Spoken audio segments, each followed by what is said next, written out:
Ya, masih membahas mengenai rupiah melemah, krisis di depan mata. Apakah benar demikian? Nah, kita sambung pembicaraan untuk sesi kelima ini. Ya, tadi kita sudah membicarakan sektorial yang lebih dalam ya. Tadi kalau kita lihat jangkanya terlalu pendek, kemudian juga kadang-kadang nih sektornya bisa berubah-ubah nih, gitu loh. Jadi tidak konsisten. Kadang-kadang oh ini sektor yang lagi bagus, sektor properti. Nah, sekarang properti lagi jelek. Sektornya sekarang infrastruktur, semuanya infrastruktur. Nah, tetapi yang saya perhatikan di sektor infrastruktur pun ternyata teknologinya tuh sudah menggunakan teknologi baru. Sehingga ketika dia menggunakan teknologi baru tidak diikuti oleh turunannya. Ini akibatnya juga masalah gitu. Gimana Mas Eko? Saya sependapat dengan Bu Afi. Saya tiap hari ngelihat jembatan dibangun, infrastruktur. Ini kok nggak ada yang kerja ya? Iya, betul-betul. Ini pakai apa ini orang ini? Tahu-tahu udah jadi gitu kan? Betul. Saya melihat bahwa dulu waktu kita sekolah di Fakultas Ekonomi, kan selalu ditanya, kalau Padat infrastruktur itu akan padat karya ya? Padat karya, mendorong pertumbuhan. Mendorong pertumbuhan sih oke. Benar. Tetapi belakangan kan berbeda. Faktor teknologi. Teknologi, betul. Berarti membangun infrastruktur itu tidak memerlukan banyak orang. Tetapi teknologi, tahu-tahu kepasang. Soal ambruk, soal belakang. Ya kan? Tapi yang penting terpasang. Kalau dulu bikin dam, itu seluruh kampung, 3 kampung itu bekerja untuk itu. Artinya kan ada karya, ya? ada dorongan ekonomi, ada industri yang berubah. Nah ini tidak ada, infrastruktur.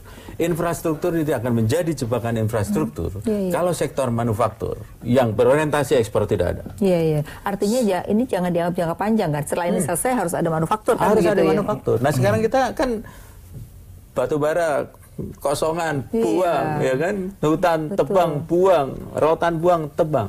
Jadi kalau kita lihat kita ini mengalami masa dari agroindustri ke jasa ya, tidak pernah mengalami masa industri kelihatannya gitu. Ada yang lompat. Harusnya kan dari membaca berdiskusi informasi. Betul. Sekarang lompat membaca baru huruf sedikit langsung informasi. Nggak ada diskusi. Kalau di dalam pendidikan begitu. Nah ini kan langsung lompat. Manufaktur tidak berubah. Dulu zaman Pak Harto misalnya, saya juga bukan soal Pak Harto tadi, ada jelas. Apa yang jelas itu? Bahwa itu adalah comparative advantage. Betul. Keunggulan daya saing. Kita tenaga saing murah gitu kan. Terus kemudian competitive advantage. Ya kan, bikin pesawat tukar beras. Sekarang apa dong? Sayang apa ini? Tahu juga kan. Terus emang ada yang ngurusin, ya kan? Emang ada menterinya, ya kan? Apa yang dikerjakan? Betul. Kalau di Bangkok misalnya, saya ingat betul ketika industri otomotif dibangun, itu pabrik sampai yang ke bawah itu harus ngikutin dan dikawal. Tadi ekosistemnya dalam satu industri harus muncul ya. Yang dikawal apa? Nggak ada. Yang penting you mau akan milih siapa kan gitu aja.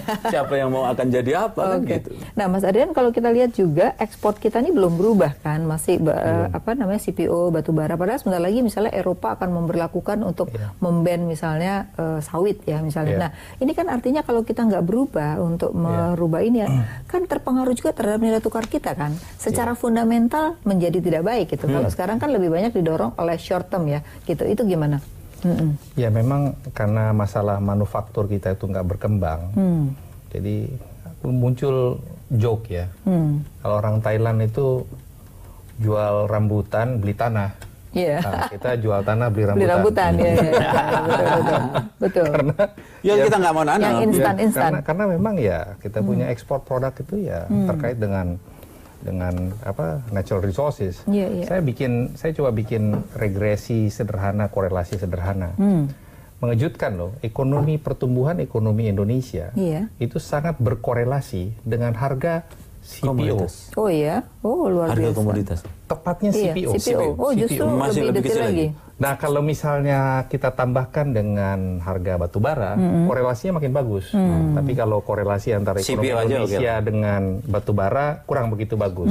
Dengan CPO sangat baik. Kalau di dua-duanya baik sekali. Kalau saya mengumpamakan ekonomi Indonesia itu tergantung Tuhan. Kenapa? Karena tergantung harga CPO. Bukan berapa produk kita yang akan karena kita itu bikin. kan ciptaan gitu ya maksudnya. Harganya berapa naiknya? Nah itu tumbuh kita. Jadi tergantung Betul. Nah, artinya bahwa sebenarnya ini juga berbahaya dong jangka menengah panjang kan, karena ini nilai tukar rupiah kita jadi tidak didasari oleh fundamental ya, tapi lebih pada jangka pendek dan tergantung asing gitu. Nah ini yang saya agak worry gitu. Kalau kita lihat sekarang kepemilikan asing di surat utang misalnya hampir 40% ya. Nah ini kan suatu kali reverse akan juga keluar gini. Ini menakutkan nggak sih Mas Adrian? Problem di Indonesia menurut saya kita tidak punya bid institution. Bid institution yang dimaksud adalah kalau misalnya kita bicara katakan Singapura atau Malaysia, mereka punya CPF, mereka punya EPF. Dan CPF dan EPF-nya itu besar sekali. Jadi setiap ada isu, lalu kemudian mereka lah yang menjadi standby buyer. Ya, BPJS kurang. Nah, BPJS di Indonesia itu kan ada social insurance yang mirip dengan itu ya. Jadi BPJS tenaga kerja, sama tenaga kerja, Taspen, lalu kemudian BPJS Asabri ada juga ya. Tapi kalau kita lihat total aset yang mereka kelola, mungkin di antara mereka saja ya, katakan Asabri, Jam Sostek atau BPJS, lalu kemudian Taspen, mungkin nggak lebih dari 400 triliun ya. Iya, betul. Atau itu 400 triliun tuh berapa ya? Kira-kira mungkin 40 bilion, dari 30 bilion. 3 bilion. Sementara social insurance-nya Thailand, angkanya sudah 60 sampai 70 bilion US dollar. Jadi nggak kuat berarti ya, untuk itu saja berat. Itu sebabnya setiap kali ada issuance bonds di negara mereka, yang beli adalah ya dia juga. Mereka, ya. Misalnya kayak posnya Japan Post, ya, itu kan besar sekali. Betul. Nah, bid institution ini yang nggak ada. Nggak ada, betul. Nah, cuman memang problemnya kalau kita misalnya mengadut model India, di mana orang asing itu diberikan kuota kalau mau beli bonds mereka, akibatnya risk premiumnya tuh tinggi sekali dan mereka tidak akan dimasukkan ke dalam emerging market atau global bond index. Nah, itu juga yang akan menyebabkan orang akan malas membiayai. Jadi mestinya kita punya institusi itu ya, bid institution seperti ini. Nah, untuk antara lain menjaga rupiah di dalam tataran global. Kan negara-negara lain punya sovereign wealth fund. Betul. Kita nggak punya ya, belum punya. Kita hanya ada menentukan aja bahwa dana pensiun sekian persen wajib beli sun begitu aja kan, tetapi misalnya, tidak sewaktu-waktu gitu. Misalnya contohnya kayak Norges, Norwegia, dia punya sovereign wealth bank ya. Jumlah total asetnya itu kira-kira 900 billion US dollar. Melebihi dari seluruh. Kita punya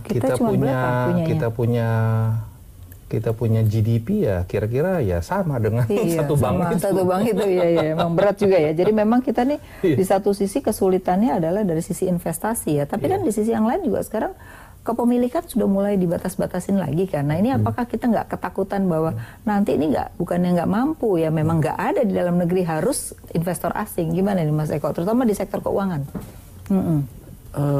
Kepemilikan ya, ini kan juga mempengaruhi apa yang dikatakan tadi. Kita aja cuma segitu, nah kalau orang asing nggak boleh masuk kan bisa makin terbatas. Ya, makin drop. Harga kan yieldnya jadi makin drop kan. Betul. Jadi kan sebenarnya nggak perlu dibatasin. Yang penting itu adalah dibanyakin produknya. Atau komitmennya ya, misalnya ya harus investasi berapa persen di sini. Tapi saya yakin kok, investor asing itu nggak akan lari-lari amat. Karena kan 20 tahun, 25 tahun, yang punya kan Jepang dan macam-macam. Dia itu nikmat di Indonesia. Nggak mungkin nggak nikmat. Di seluruh dunia itu kan yieldnya paling tinggi kan kita. Kita katanya ratingnya triple B minus. Ya kan? Terus Vietnam double B, ya kan? Tapi yield bondnya mahalan mana? Mahalan Indonesia. Betul. Dari rumus ini aja udah nggak benar menurut saya. Benar. Cuman kalau kita lihat ya, sekarang ini di Indonesia ada perubahan mendasar. Sekarang ini Jepang mulai mendominasi di sektor perbankan ya. Beberapa bank dibeli oleh Jepang. Kemudian Temasek sebagian sudah mulai keluar nih. Nah ini ada apa nih kalau dilihat? Kalau saya ngelihatnya itu, Temasek cuma gain. Jadi saya perilaku Temasek di banyak negara itu cuma dia ambil gain. Bayangin aja beli 8 triliun misalnya atau 6 triliun. Kita jualnya 60 triliun. 68 triliun kan gitu dalam jangka waktu itu. Waktu itu nggak salah, negara juga nggak salah karena memang siapa yang mau beli. Jangan sampai nih ya. persoalan sekarang ini, ya persoalan yang dulu dilihat dari sekarang. Jadi udah jangan sampai lagi. Kita ambil kebijakan nanti 5 tahun lagi diudah-udah. Sekarang siapa yang berani nutup bank? Nggak ada yang berani. Betul. Nah, ini sebenarnya era pengalihan daripada negara yang mengambil alih itu sebenarnya apa? Kalau Jepang ini mereka kalau kita lihat ya mereka merasa punya ekosistem ya kan, di Indonesia ini mereka punya otomotif, punya infrastruktur, apa seperti itu Mas Adrian? Kenapa sekarang Jepang lebih suka di Indonesia? Saya kira juga antara lain sebetulnya ini dari sejak tahun 90-an 2000 mereka juga lebih senang invest di luar negeri. Karena return dari negatif malah ya di sana kan negatif. Betul. Ya. Jadi mereka mendapatkan return 3% aja lebih bagus daripada 0 ya. Nah, kemudian Indonesia juga kan punya kemampuan untuk mengenerate profit yang sangat besar karena kita kan dari low base ya. Betul. Itu sebabnya mereka tuh masuk ke Indonesia, tapi sekarang juga mereka masuk ke kayak Vietnam gitu ya. Karena memang kemampuan lebih agresif sekarang ya untuk kemampuan Jepang keuangannya itu sangat kuat. Ya. Balik lagi, bid institutions itu kuat sekali. Tapi tidak ada apa yang menyebabkan gitu enggak ya? Karena kenapa Indonesia mulai ditinggalkan oleh itu enggak? Karena memang perilaku aja, lebih karena perilaku investor. Begitu? Saya kira mereka hanya mencari return yang lebih tinggi aja dengan lebih mudah. Oke. Nah Mas Eko, kalau kita lihat sekarang Indonesia juga banyak private equity nih, terutama di teknologi ya, apa fintech misalnya. Kita lihat di Indonesia ada 235 fintech dan itu kalau kita lihat yang banyak membiayai sebenarnya pada asing ya. Nah ini juga kan ada era yang berubah lagi nanti dari sisi. Gimana pendapatnya? Bank ya saya lihat di Indonesia. Jepang kenapa masuk di sini? Tadi Pak Adrian bilang returnnya kan masih oke kan. Betul. Jadi return on equity, net interest margin, perbankan di Indonesia tertinggi di dunia dan di akhirat. Tidak ada di akhirat mana yang bisa NIM seperti ini. Nikmat dong, ya kan? Nah, jadi kita nggak perlu khawatir ya. Pasti di Jepang minus, nol. Betul. Sementara industri sana juga udah tutup semua. Dia balik ke sektor keuangan. Gaya Jepang itu kan dia beli 1, 2 langsung merge. Dia gede-gedean. Nah, di situ terjadi. Harganya murah di Indonesia. Itu udah kita diakuin. Rupiah turun terus, ya kan? Harganya murah. Yieldnya tinggi. Siapa yang nggak mau masuk di Indonesia? Dari sisi otoritas OJK lebih senang dimiliki asing. Karena apa? Kalau kurang modal, lu tambah dia akan datang. Ya kan? Kalau kecuali yang ya. Arab. Ada satu bank yang investornya nggak mau top up ya? Nggak mau top up. Terus mau diapain? Mau di bail in, mau di bail out, nggak ada rumusnya, ya kan? Mau dibiarin ya, ya kan seperti itu. Nah. Itu yang sekarang terjadi. Kenapa dia datang ke sini? Ya memang karena itu. Menarik efek jangka panjang. Bank Jepang, Bank Korea, bank dan macam-macam ini, dia nggak akan mau biayai perusahaan lokal. Dia biayai yang dari Jepang, yang ada bau-bau Jepang samurainya, yang ada bau-bau Korea. Jadi artinya di sini aturannya juga harus jelas ya. Nah, saya juga melihat nih di ketika bulan biasanya April, Mei, Juni itu cenderung biasanya dividen itu dibagikan dan biasanya keluar. Nah, ini cenderung biasanya kita juga mengalami cadangan devisa yang menurun juga nih. Biasanya mau rups begini nih. Ini kan juga problem kan. Betul, gitu. itu satu. Tapi yang lebih ngeri lagi transfer pricing. Duitnya disedot di awal, ya kan? Betul. Biaya digedein biar nggak bayar pajak, ya kan? Itu yang harus diperhatikan juga ya. Siapa yang mau perhatiin? Ya kan? Tapi ini loh yang menarik Mas Adrian, kalau kita di Indonesia ini kan ada banyak kontrak karya ya, kemudian juga transaksi. Tapi kalau kita lihat sekarang sudah mulai transaksi jual beli itu di luar. Jadi tidak melalui transaksi di Indonesia gitu, karena mereka melihat satu fluktuasi, yang kedua mereka juga tadi kenyamanan mereka. Nah ini gimana nih, apa nggak ini juga akan menyedot rupiah kita makin melemah? Ini juga satu problem yang mungkin selama 40 tahun terakhir tidak pernah diadres secara sistematis. Adalah kepastian hukum di dalam melakukan transaksi di Indonesia. Sehingga kemudian karena ketidakpastian seperti itu, mereka kemudian melakukan transaksi berdasarkan undang-undang di luar. Nah ini ya kan yang harus dibenahi ya. Tapi ya saya tidak tahu kenapa ya selama 40 tahun terakhir.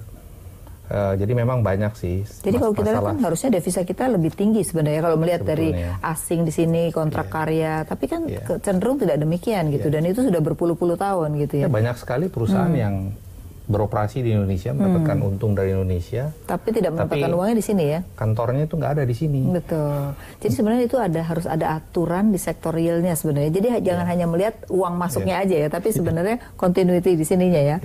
Baik, kita akan break lagi. Nanti kita akan membahas juga apa sih yang mesti dilakukan ke depan? Karena kita lihat sekarang udah ada yang namanya built-in ya. Kemudian juga kalau kita melihat krisis ini udah ada namanya KSSK ya, di mana antara pemerintah, kemudian OJK dan BI itu bekerja sama untuk menjaga ini. Nah, gimana ini bisa dilaksanakan dengan baik? Untuk itu kita harus break lagi.